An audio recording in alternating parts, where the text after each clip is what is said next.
Middle east इस वक्त एक ऐसा ज्वालामुखी बना हुआ है जो कभी भी फट सकता है, खासतौर से ईरान के इजराइल पर हमले के बाद, जिसमें उसने इजराइल पर 350 से ज्यादा रॉकेट्स, ड्रोन और मिसाइलें दाग दी थीं। और इसके बाद 19 अप्रैल 2024 को पश्चिमी मीडिया में ये खबरें आई थीं कि इजराइल ने ईरान के इस्फहान शहर पर ड्रोन अटैक किया था, जहां पर ईरान के परमाणु ठिकाने हैं। लेकिन ईरान के अनुसार इन हमलों को उसके एयर डिफेंस सिस्टम द्वारा इंटरसेप्ट कर लिया गया था। लेकिन इजराइल के इस हमले के बाद से ही ईरान और ज्यादा सतर्क हो गया है। वो अपने हथियारों के बेड़े को और मजबूत करने में लग गया है। और इसी क्रम में अब ईरान को एक ऐसा हथियार मिलने जा रहा है जो पूरे मिडिल ईस्ट में इजराइल और अमेरिका के लिए एक बड़ा खतरा बन सकता है।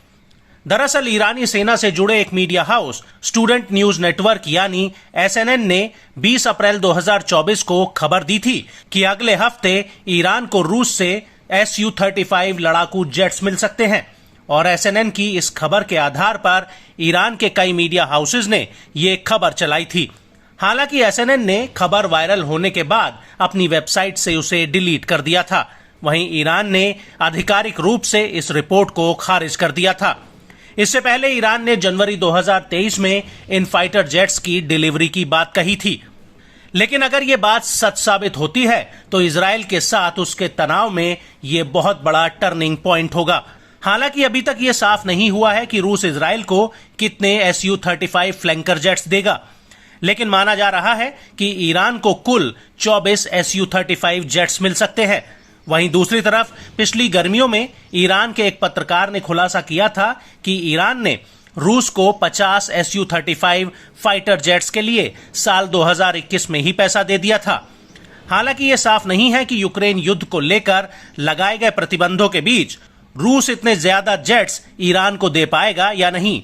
आपको बता दें कि पिछले शनिवार को ईरानी मीडिया ने कुवैत के अरबी अल जरीदा न्यूज़पेपर का अपनी रिपोर्ट में हवाला दिया था, जिसमें दावा किया गया था कि ईरान को पिछले साल ही सुखोई 35 जेट्स मिल चुके हैं, लेकिन रूस ने उनके अन्य उपकरण ईरान को नहीं दिए थे, जिसकी वजह से उनका इस्तेमाल नहीं किया जा रहा है।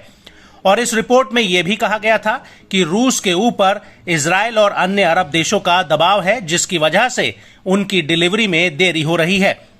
हालांकि अल जरीदा के दावों का कोई वीडियो, फोटोग्राफ या सैटेलाइट इमेज सबूत के तौर पर नहीं मिला है।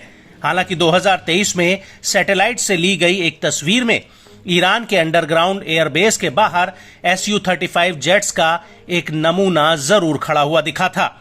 और नवंबर 2023 में ईरान ने ऐलान किया था कि रूस के साथ उसकी Su-35 जेट्स की डील अंतिम रूप ले चुकी है।